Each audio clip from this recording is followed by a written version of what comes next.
It's noon, perfect time to have martini. I've had a little fruit for breakfast. Probably should have had something more, but you know, I'm here for you guys. Welcome back, friends. It's Anders. Today we are making the Vesper. Now, many of you already know this cocktail. It's pretty popular, known as the James Bond Martini. And I've been a fan of this drink for a long time. It's got some interesting things to it. So today I'm gonna make that cocktail, but I'm gonna also try this with some substitutions because the original recipe called for an ingredient we can't get anymore. I'm being very cryptic here, but one of the bottles that we're gonna use in one of the cocktails I've never tasted before in my life ever. So there's that. So stick around, this will be fun. I promise. I shouldn't have to say that. All of these videos are fun, come on, right? If you're new to the channel, welcome. Please hit that subscribe button for more sips, tips, and recipes. And let's go make the Vesper. To the bar. After a night of drinking, we need our rest. Freya has not been drinking. She just likes her rest. Today's video is sponsored by ZBiotics. ZBiotics pre-alcohol probiotic drink is the world's first genetically engineered probiotic. It was invented by PhD scientists to tackle rough mornings after drinking. Here's how it works. When you drink, alcohol gets converted into a toxic byproduct in your gut. It's not pretty. Not pretty. It's this byproduct, not dehydration, that's to blame for your rough next day. Pre-alcohol produces an enzyme to break this byproduct down. Just remember to make ZBiotics your first drink of the night, drink responsibly, and you'll feel your best tomorrow. If you want to try ZBiotics for yourself, click on the link below and you'll get 15% off your first order. Plus, ZBiotics offers a 100% money-back guarantee. So, if you are not satisfied for any reason, ZBiotics will refund your money, no questions asked. Can't beat that. Feel your best the next day. And as always, drink responsibly. Thanks, ZBiotics. Onto the film. What does Vesper mean? Now, my Latin is a little rusty, but apparently it means evening in Latin. And you also have Vespers, which is a prayer, a Catholic prayer, which is the evening prayers. But the Vesper Martini has nothing to do with Catholicism or Latin. It dates back to 1953, and it was Ian Fleming, the author, who introduced this cocktail to the world in his book, Casino Royale. It's a 007 book. I actually have not read the book. I'm sure it's great. I've seen, the movies, definitely saw Casino Royale. In fact, I'm gonna touch on that movie because that was really important for this cocktail. Let me back up. In the book, Ian Fleming introduces this cocktail, calls it the Vesper, actually named after Vesper Lynd, who was a character in the book, a double agent. James Bond in the book orders it at a restaurant, and my understanding, which was my favorite part here, was that Ian Fleming, after he put out the book, months later, he tried the martini, the specs that he put in the book, and he absolutely hated it. I think that's awesome. Now he does write the specs, which is good. It's helpful for us, even though these are not the specs we're gonna be using today. He says 3 measures of Gordon's, 1 of vodka, half a measure of Kina Lillet, shake it very well until it's ice cold, then add a large thin slice of lemon peel. So that's the Vesper Martini. So this drink, like I mentioned, is kind of funny because it has a little bit of controversy, martini controversy for those who really care about it. First of all, it calls for both gin and vodka. You never see them together in a martini. Well, you didn't back in 1953. And he calls for it shaken, not stirred. In fact, that's where we get the famous James Bond trope, shaken, not stirred. But it really wasn't until 2006 that the drink really gained popularity with the film adaptation of Casino Royale. There, Daniel Craig orders a Vesper Martini, and pretty soon all of the cocktail bars around the world were making Vesper Martinis. And that's actually where I learned about the drink. Now, a couple things about the original recipe.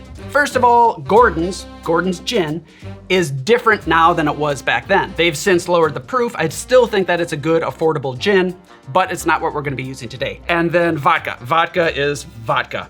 That's kind of all I gotta say about vodka. Actually, I haven't even picked out a vodka I'm gonna use today. The real problem is Kina Lillet doesn't exist anymore. Kina Lillet was a type of Kenkina, or Kina, which was an aromatized wine made bitter with quinine. In the 1980s, Kina Lillet decided to rebrand itself as Lillet Blanc by dropping the quinine quite a bit. There is still quinine in here, but it is much softer. It's much less bitter and it's more sweet. I actually used to always make my Vespers with Lillet Blanc. It's still very good. However, a more accurate Kina Lillet substitute is Cocchi Americano, which I've used on the channel a number of times. This is my go-to. It does have a bit more quinine, a bit more complexity to it, and I think it's really good in the Vesper. But there's another one that many of you have been recommending to me that I've never had before, and that's this one, Kina Lillet by Tempus Fugit. You notice it has a tube bottle. I'm sorry, that has nothing to do with anything. It's a little bit darker. I've never tasted it. I'm really looking forward to it. In fact, probably before I mix with it, I might taste it on its own, because I do think that you should taste each individual components of your cocktails before you mix with them, so that you know what you're working with, right? So I'm gonna do that. But I get excited when it comes to new bottles. So now the booze. I've got the booze here. Let me get this out of the way so I can say, now the booze. To make the Vesper, we are gonna need gin, vodka, an aromatized wine, and a lemon. As per James Bond's instructions, gin is the base. I like something with a good, strong presence because we are going to be adding vodka to it, which will tone down the botanicals, but also keep the proof pretty high. We're cutting back the gin as compared to Ian Fleming's recipe. We're also not shaking this cocktail. We're gonna stir it, because the shaking kind of goes against what you're supposed to do. I don't want to say that. Shaking kind of goes against what you're supposed to do with spirit-driven cocktails. Not to say that it wouldn't work. It's gonna make it a lot lighter. I like to have it ice cold but stirred. You maintain some of the weight of the drink, and you get more of the botanicals from the gin. Anyway, back to the ingredients. Use whatever vodka you want. And the Cocchi Americano I'm using in this recipe because it's my go-to, but I will be trying the other 2 bottles after. So first, I'm gonna show you my recipe, and then we will compare. And maybe I will like one of those better. Kind of hope that I do. Let's build. You have so much hate for vodka. I feel like hatred is a strong word. Disdain? Vodka's weird. Vodka's weird. We're gonna stir this cocktail, like I mentioned. We're not shaking it. Sorry, not sorry, 007. Chill your glassware. I'm gonna serve it up. What am I getting? What am I here for? A spoon. This one will do. Let's start with the gin. I'm gonna start with 1.5 ounces of gin. To that, let's add 1 ounce of vodka. And finally, 1/2 ounce of your aromatized wine. Cocchi Americano. Excellent. Now let's add ice and stir. I have added the ice, and now I shall stir. About 30 seconds or so, but no need to time this. You basically gauge when it's ready. Part of kind of mastering your cocktail making abilities is to get familiar with your ice, and you will know when it's the proper dilution. Usually I stir this a lot longer than 30 seconds, to be completely honest with you, because I keep my freezer very cold. That ice is really cold. However, it's warm in here today. It is actually difficult to explain. It's the same with shaking. It's just like a feel, you know, and it's repetition. You know, you make a lot of cocktails that are under diluted, you make some that are over diluted, and you just fine tune it and you'll get there. There we go, nice and frosty. And pour the cocktail into your glass.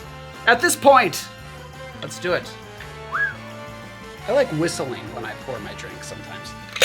You know, right on top, we're gonna express some lemon oil. This is actually a pretty important piece of the cocktail. To this, we can put it on the top. Yeah, we'll put it on the top. Otherwise, it just looks like a glass of water, right? Right on the edge, like this. Ladies and gentlemen, I give you the Vesper. Cheers. So here's what's gonna happen. I've gotta make 2 more Vespers, so real quick, I'm gonna take a sip of this, just because it is fresh, and I will tell you what I think of it. Cheers.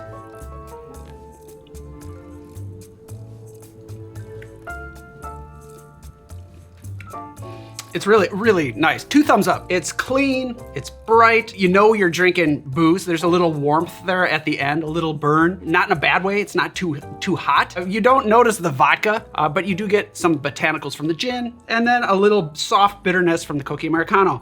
Lovely. Now real quick, I'm gonna set this off to the side. I don't want it to die. Luckily it's not sitting on ice, but I'm gonna make the other 2. But first, I'm gonna taste them. All right. All right, so we're gonna quickly taste these. Not gonna spend too much time because we've got cocktails to make, but I am a fan of knowing the ingredients you're putting in your cocktail, so that's what I'm doing right now. Wow, that is considerably darker There you go. I put them in the right order so like this matches this, okay? I'm gonna start with the Lillet.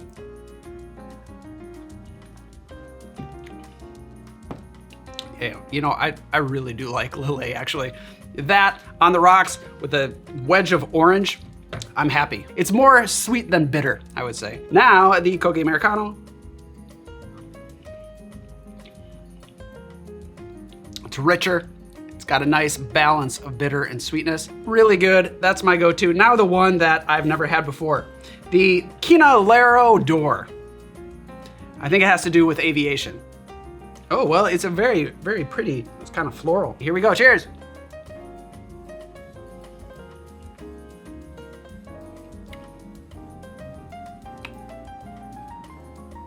Uh-oh. Much more floral, more botanicals. Really good. I like the soft bitterness on the end. On its own, I might like it more than the Cocchi. Hold on. I do like the Cocchi. It's just a little different. It's good. I like it. Let's make our cocktails then. A couple more Vespers. I'm gonna do this simultaneously. Same specs. Here we go. Gin is in. The vodka, 1 ounce. Good way to use up some vodka. I'm gonna do Lillet on the left. We already did the Cocchi. Or my left, you're right. And then we'll do the Kina in the other one. Imagine it will be a little bit darker in the cocktail, but I don't know how. Oh yeah, no, it does look a little bit more PE. This is a great time to practice your double stirring. I haven't done this in a while actually, so I could use the practice. Like riding a bike. A lot of times when I do 2 at a time, I've noticed my right hand will go a little faster because it's just better at doing this than my left. So I'll slow down my right hand a little and kind of help nudge that left one around. I'm really bad with my left hand. The right is ready. Right now I can tell. The ice is falling in. The left is still... I'm trying to do more things with my left hand actually. I think it's good for your brain. I've tried brushing my teeth with my left hand and I get it up on my cheek.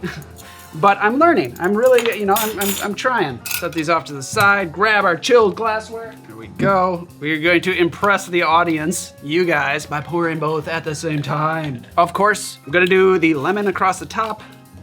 Yeah, it's a yellow cocktail. All right, put this on the edge. There we go. There we go. 2 more Vespers. Cheers. I'm gonna invite Oz out here to taste these with me. Oh, all right. Well, hello. Hey. Up from the cellar. Hey. Not bad. Hello. Hello. Oz, would you, This is taller than normal? Nope. Oh. You usually have thicker shoes Oh, on. yeah. I'm wearing flat shoes. All right, hi. I'm excited. Do you want to start with the... This is the Cocchi, right? This is Cocchi, yeah. In order. This is the Vesper with the Cocchi Americano.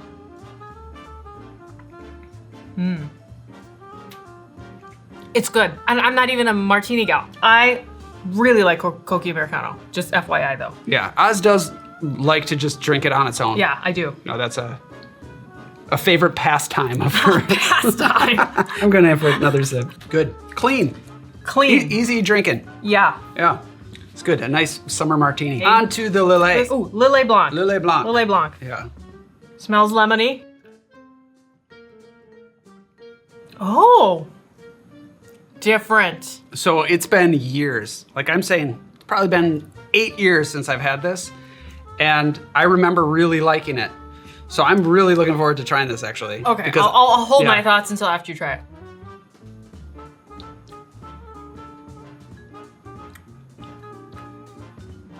It's really good.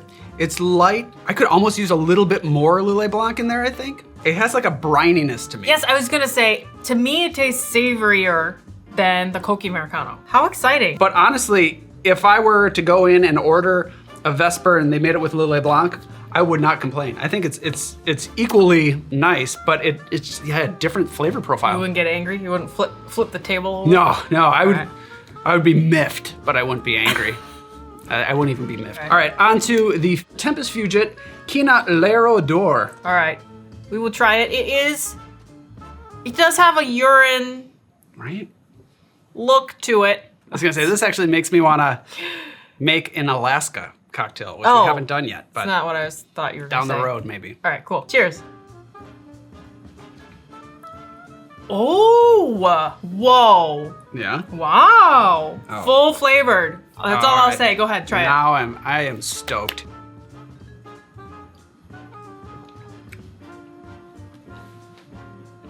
That is so different than the Lillet Blanc. Way different. I like the weight. It's got a bit more viscosity. I do feel like I'm getting more of the Kina than the actual gin. It's nice though. Yeah, I feel like a little bit went a really long way with this door one. Yeah. I really like the Cocchi, and I like this. More than the Lillet? Maybe right now I'm just not in a savory mood. I feel like the Lillet is actually closer to what I expect with a martini. I feel like the Lillet is kind of light, grapey, winey. Yes. Then you've got the Cocchi, which has a bit more bitterness to it. And then the Kina, the Tempus Fugit Kina Lillet, really leans into the bitter element. The botanicals, kind of this vegetal flavor that all of them are really nice, but just very different. But that's the arc I would put them on. None of them are bad. None of them are bad. They're all actually really good. It's a pref. It's a personal pref. I don't know. I don't know that I have a favorite. And now as I keep sipping these, I'm gonna get further and further away from being knowing sober. What's going on. What a fun video, What huh? a time we What a have time. had. What a time we have had. Thank you so much for watching the Vesper broken down. I wish I knew what Kina Lillet actually tasted like, but I will say there are some really solid substitutions out there, so give them a shot. Let me know down below in the comments which one you like.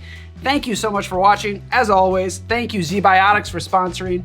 Don't forget your merch. Don't forget your grenadine. Sign up for the newsletter, and we will see you next time. Cheers. Goodbye.